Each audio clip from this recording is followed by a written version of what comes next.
audience, delegates have come.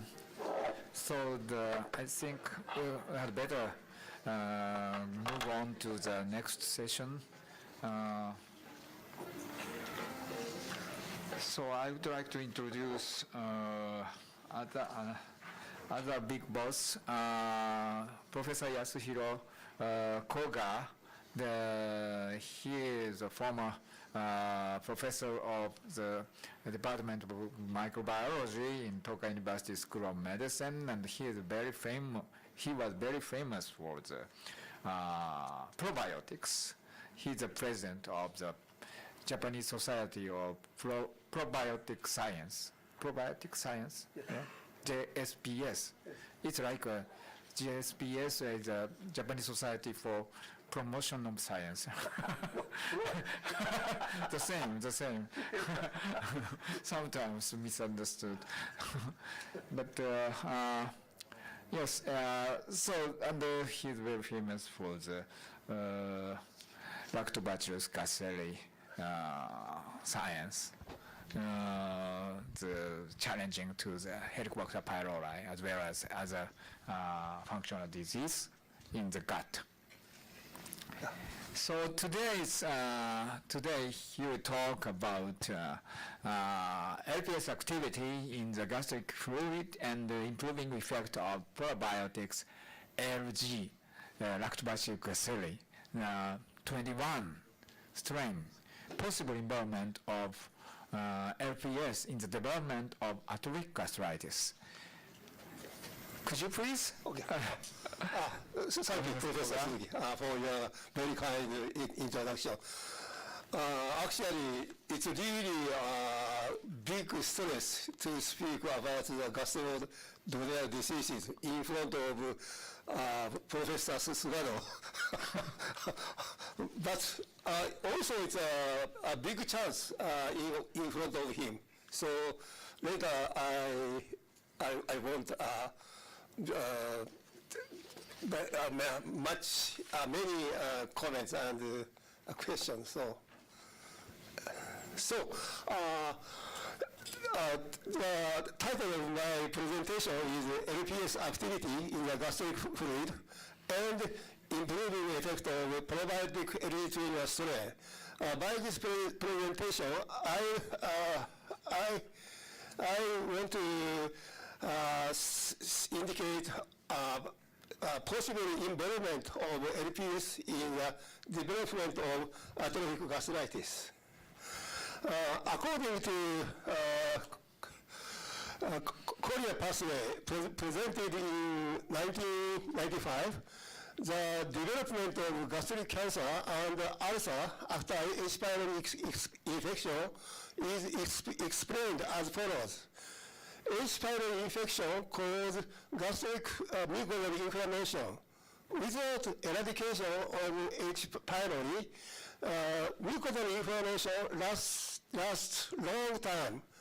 And this pathological situation is called chronic gastritis.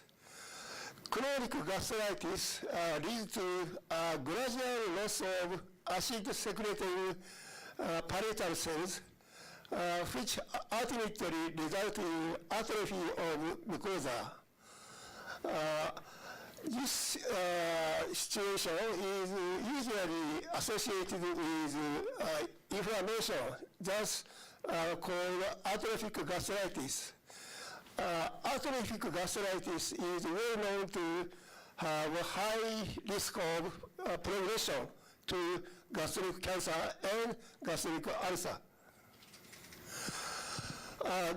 This photo shows endoscopy of the gastric mucosa. The right image is atrophic mucosa. Compared with healthy mucosa, we can see small blood vessels under the mucosa due to thinning of gastric epithelial layer.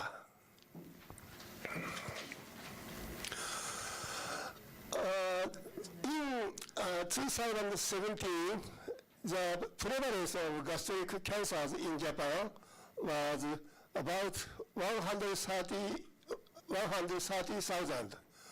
And in 2018, the number of persons died of gastric cancers were about 44,000. As for the effect of eradication of H. pylori on the incidence of gastric cancers,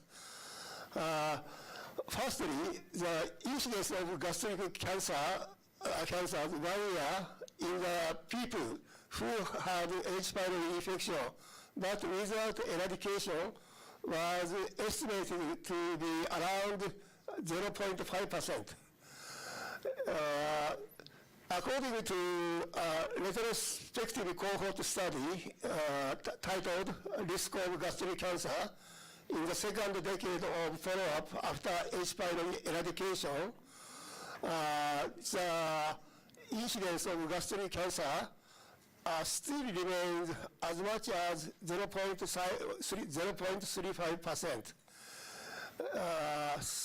Moreover, if there was severe atrophic gastric mucosa at the eradication, the incidence of gastric cancer increased up to 0.67%.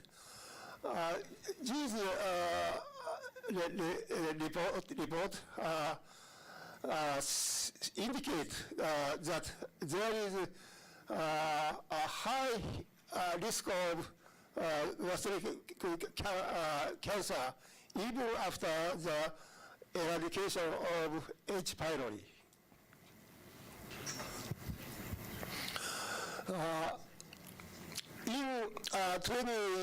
In 2021, Obayashi et al. Reported a clinical study titled Risk Factors for Gastric Cancer After the Eradication of Helicobacter pylori, evaluated based on the background gastric mucosa. In the study, they compared group A patient who got early gastric cancer after successful H. pylori eradication and group B patient without developing gastric neoplasm over 3 years after successful H. pylori eradication. As a result, the scores of inflammation for group A got gastric cancer was significantly higher than those of group B without gastric cancer. So they concluded that a continuous high level of inflammation of the background gastric mucosa may be a risk factor for gastric cancer onset after H. pylori eradication. So the next question is what factors induce mucosal inflammation, although H. pylori has already been eradicated? About this inquiry, Su et al. Reported an article in 2020 titled Gastric Microbes Associated with Gastric Inflammation, Atrophy, and Intestinal Metaplasia 1 year after H. pylori eradication. And they found that bacteria associated with persistent inflammation after H. pylori eradication were Genera, Acinetobacter, Ralstonia, Actinobacillus, and Erwinia.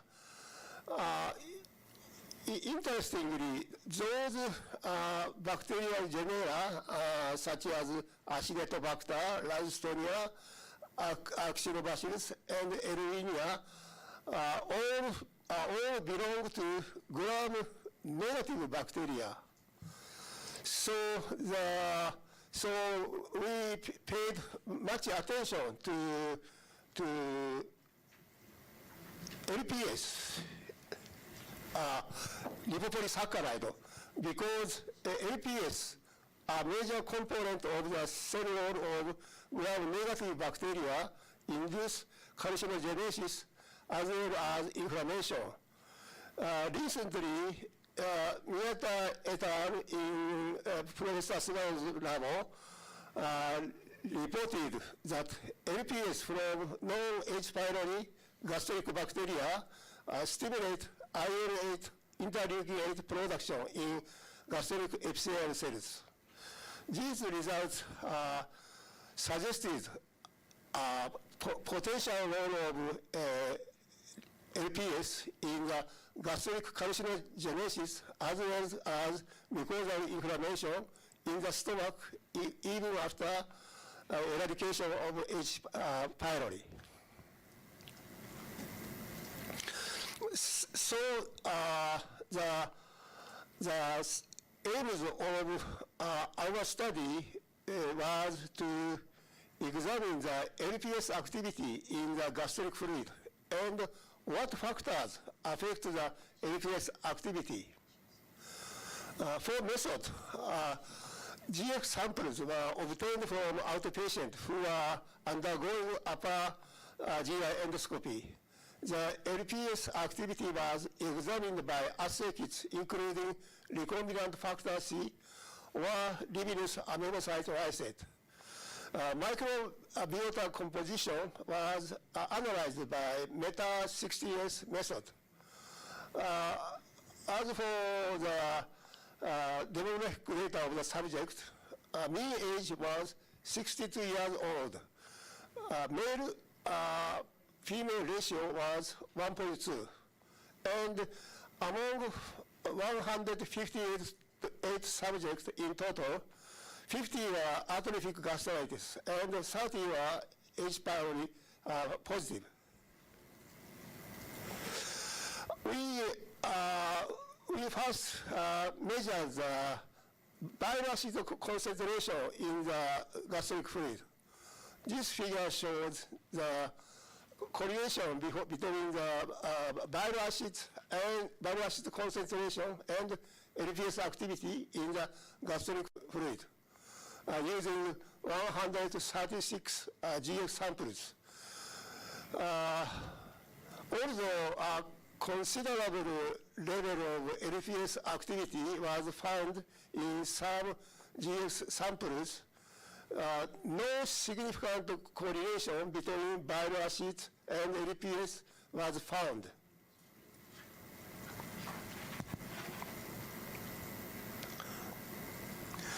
Next, we investigated correlation between the pH value and LPS activity in the GF.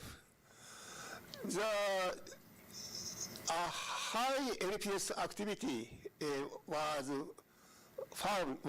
detectable in the GF samples with pH more than 4.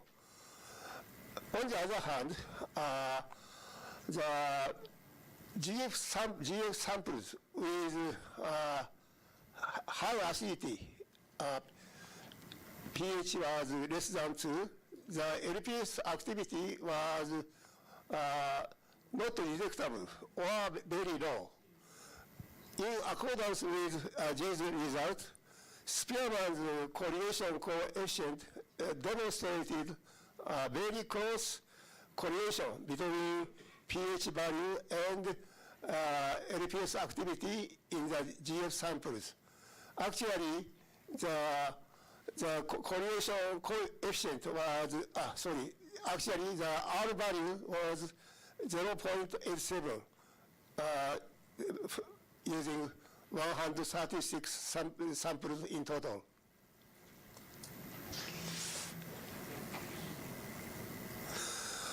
To know the origin of or to know the source of LPS activity in the GF samples, abundance of gram-negative and positive genera were compared between strong acidity GF and saliva obtained from the same subject. Regarding dominant gram-negative genera, including Prevotera, Neisseria, and Hemophilus, the relative abundance of bacteria was significantly lower in strongly acidic GF than in saliva. By contrast, in gram-positive genera such as Streptococcus, Rosia, and Actinomycetes, the relative abundance of the bacteria was significantly higher in strong acidity GF than in saliva.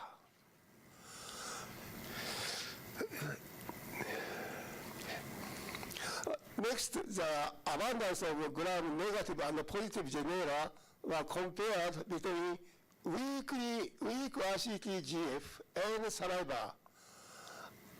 However, in either gram-negative genera or gram-positive genera, the relative abundance was almost the same between weakly acidic GF and saliva. So these results suggested that the bacteria migrated from the oral cavity are not killed in the stomach, but still alive, because the acidity in the stomach is very low.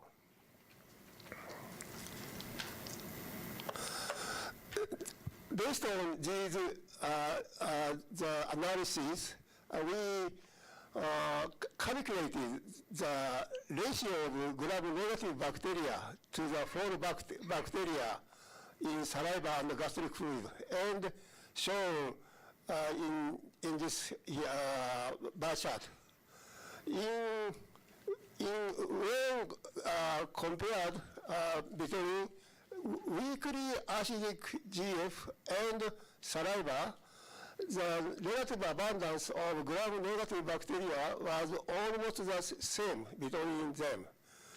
On the other hand, when compared between strongly acidic GF and saliva, the relative abundance of gram-negative bacteria was significantly less in strongly acidic GF than in the saliva. These results again suggested that the bacteria migrated from the oral cavity, avoided being killed in the stomach with weak acidity. And this is one of the main mechanisms why LPS activity was high in the weakly acidic GF.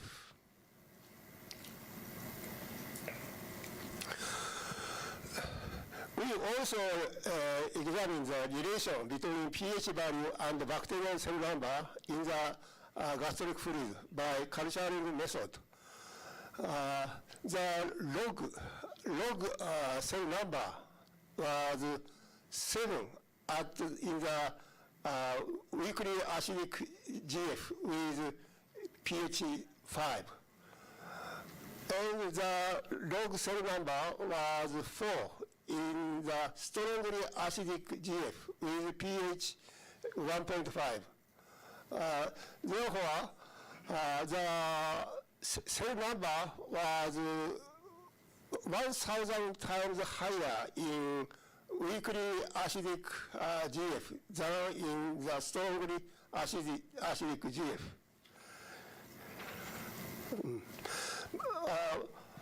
By these mechanisms, that is,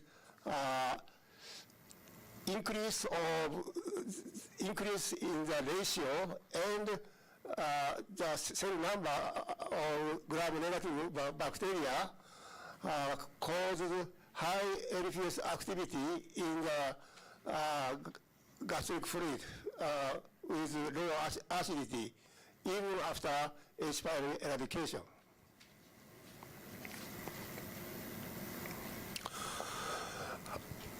These bacteria are Lactobacillus gasseri OL 2716 and is abbreviated to LG21. The properties of LG21 strain are firstly high resistance to acidity, secondly our ability to bind to the gastric mucosa, thirdly a lot of lactic acid production. Therefore, LG21 is a suitable probiotic strain that can be used for the gastroduodenal diseases, including H. pylori infection. This video shows the suppression of H. pylori by probiotic strain LG21. This is H. pylori using flagella. And these are Lactobacillus gasseri OL 2716 LG21. The LG21 is growing and expanding. And these are H. pylori. H. pylori is already almost dead and become coccoid form. And these are the growing and expanding LG21. And finally, H. pylori become coccoid and burst and show bacteriolysis with burst from like okay. So finally, I will show the effect of LG21 administration on the pH and LPS activity in the gastric fluid. All the 10 of the subjects had successfully eradicated H. pylori, but still suffered from atrophic gastritis. And the pH value and LPS activity in the gastric fluid obtained from them were more than 3 and 10 enzyme units respectively. Then they had 1 billion of LG21 in yogurt every day for 3 months. After LG21 treatment, the pH value decreased in 8 out of 10 subjects. Interestingly, the LPS activity also disappeared or markedly decreased.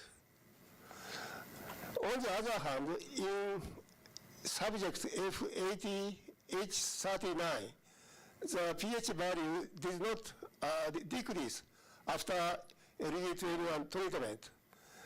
Of note was that the LPS activity did not change either in those 2 subjects.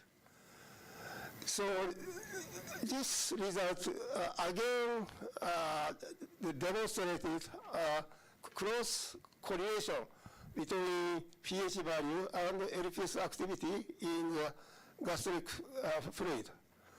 And by those mechanisms or by this result, LG21 strain restore the acidity and decrease LPS activity in the stomach with low acidity even after H. pylori eradication. By these mechanisms, LG21 may improve mucosal inflammation in atrophic gastritis with low acidity even after H. pylori eradication. So far, our study indicated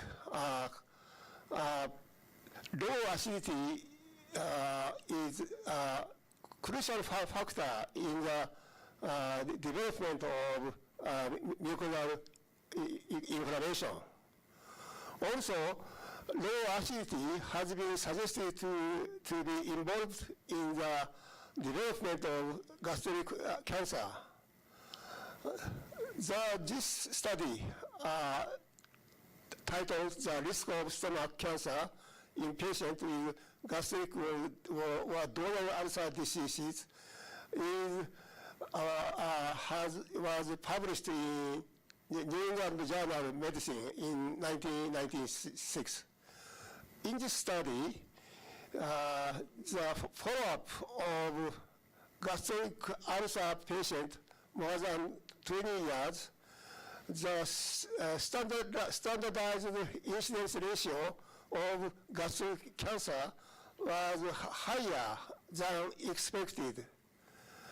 On the other hand, in the follow-up of duodenal ulcer patients more than 20 years, the incidence ratio of gastric cancer was significantly less than expected.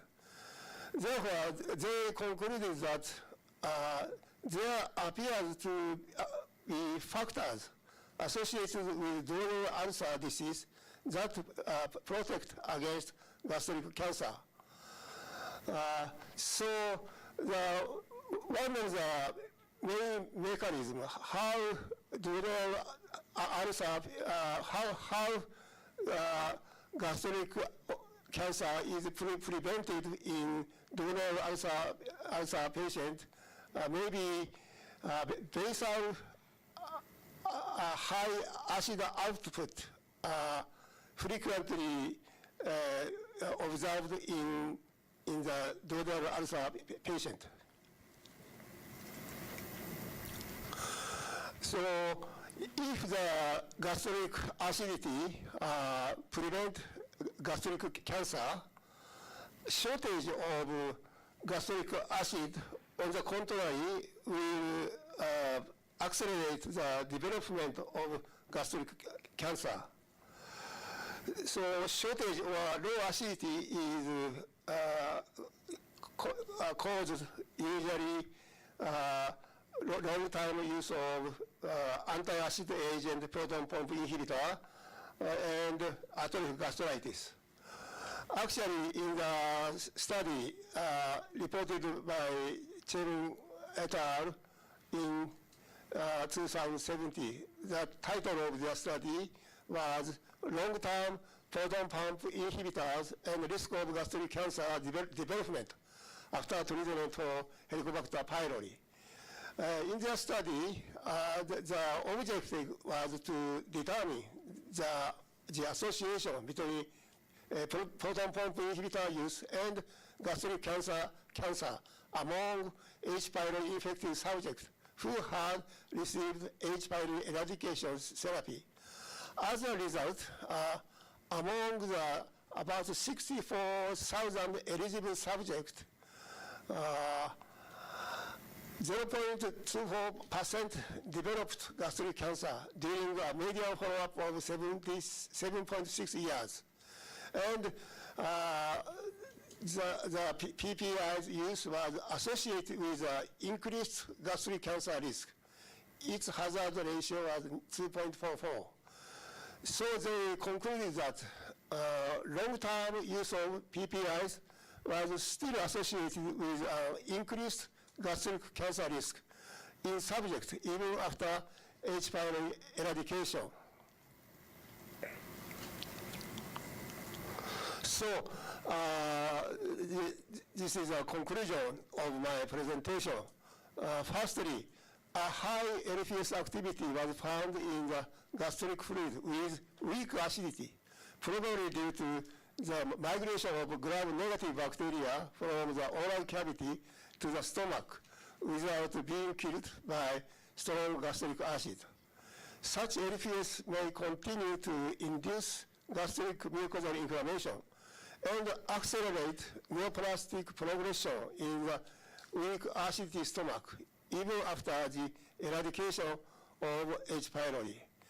A probiotic strain, LG21, significantly decreased LPS activity in the gastric fluid, probably due to the suppression of gram-negative bacteria by lactic acid secretion. So I finished my presentation. Thank you for your attention.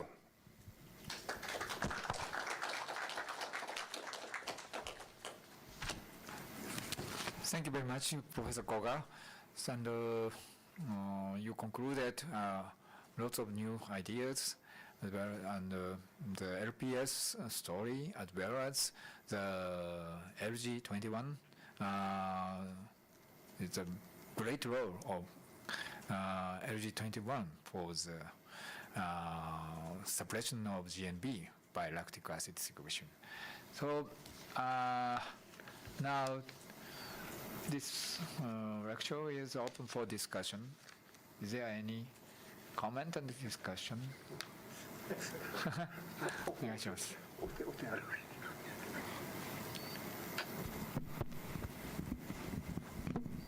Thank you very much for a nice talk. Ken Sugano from Japan. First, I'd like to confirm the LPS activity means it's a limitless test measurement or any other modalities you use. For example, in our study, we utilize the epithelial secretion of inflammatory cytokine as an LPS activities measure. So what kind of measures did you use for estimating the activity? Okay, for measurement of LPS activity in the gastric fluid, we used two kind of LPS assay kits. One kit is the recombinant factor C, and another kit is use the original Limulus amoebocyte lysate, and both measuring kit indicated almost the same result. So it's a rather quantitative estimate of LPS rather than actual activities. Yes. Okay, then I understand your presented data, because LPS has a great difference in evoking inflammatory cytokine release, depending upon their lipid A structure. So my assay was about activity, not the LPS molecule, the amount of LPS molecule, but the activity. Actually, it may be different in terms of the evoking epithelial inflammation or macrophage inflammation. So how the correlation between those protein C dependent assay and also the inflammatory cytokine release from macrophage, for example. Yeah, exactly. My data just show the activity using original factor C linkage. So I'm not sure it is correlated with macrophage activating ability or some biological activity. Just the in the factor C aspect. And may I allow me a second? Yes, please. In our experiment, LPS, even if added in higher doses, do not cause epithelial cell, barrier disruption. Although it evoked the IL-8 secretion from the epithelial cells. So LPS per se is not acting through disrupting the epithelial barriers. You need a viable live bacteria to disrupt the epithelial barriers, just like Helicobacter pylori or Neisseria, as I talked in my presentation. But after barrier disruption, the shedded LPS might get into the subepithelial layer and then evoked a very potent pro-inflammatory cytokine release from macrophage or other inflammatory cells residing in the submucosa. What is your idea about this? A very sharp indication. But regarding such effect of LPS on the permeability of the mucosa, we have not yet analyzed. So I hope I'll be able to answer next time. Thank you very much. Thank you very much. Is there any comment? Please go ahead.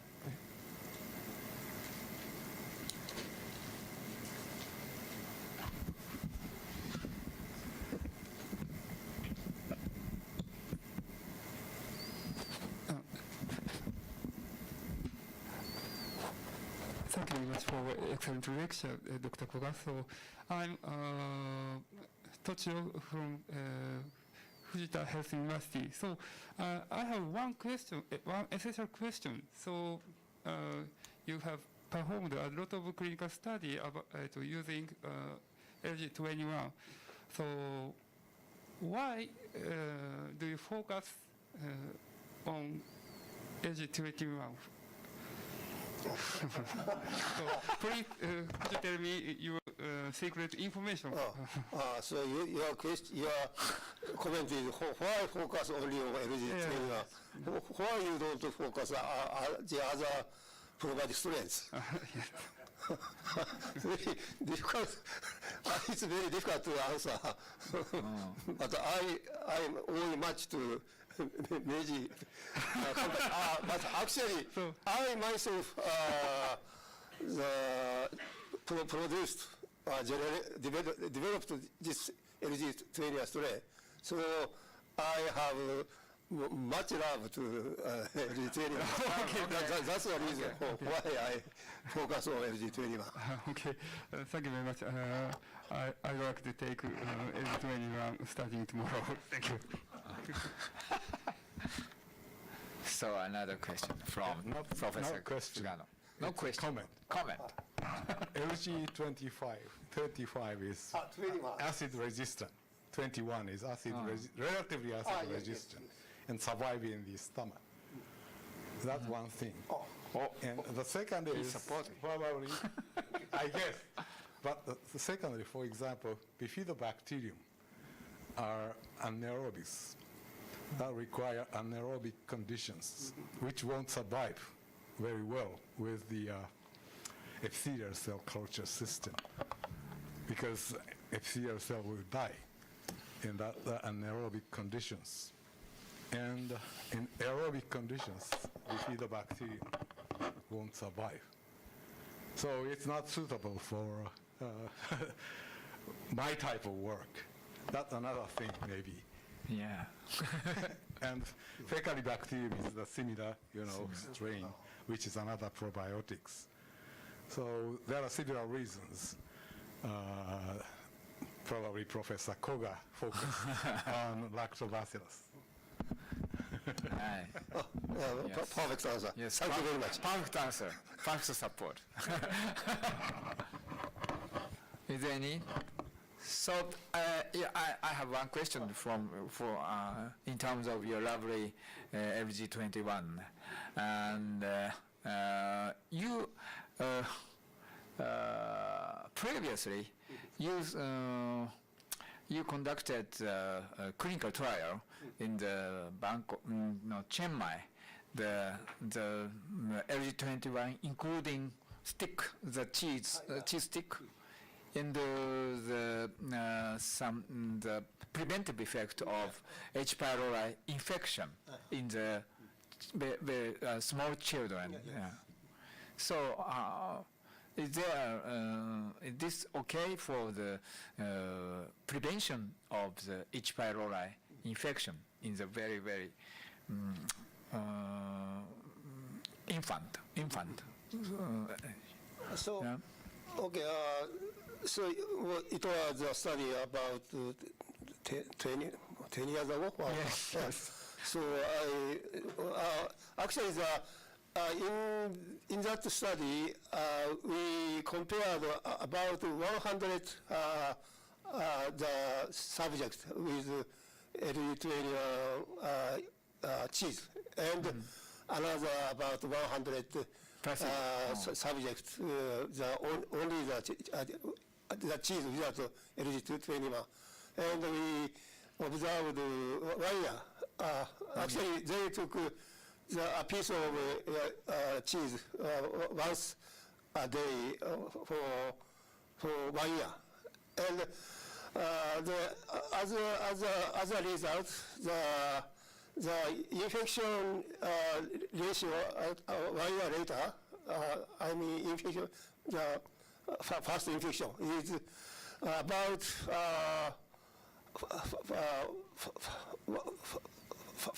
50%, about 50% in LG21 treated group compared with no LG21 group. But the number was too small to get statistical analysis.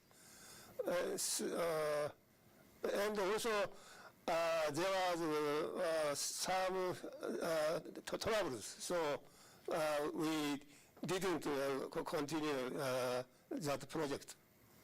So now, that's all. Thank you very much. So we are very interested in that result, and I think you had better gain for the more big clinical trial for the Southeast Asia. No? Thank you. Thank you. Thank you very much. Kind comment. Is there any comment? Another comment? Okay, thank you very much, Professor Koga, for the nice presentation.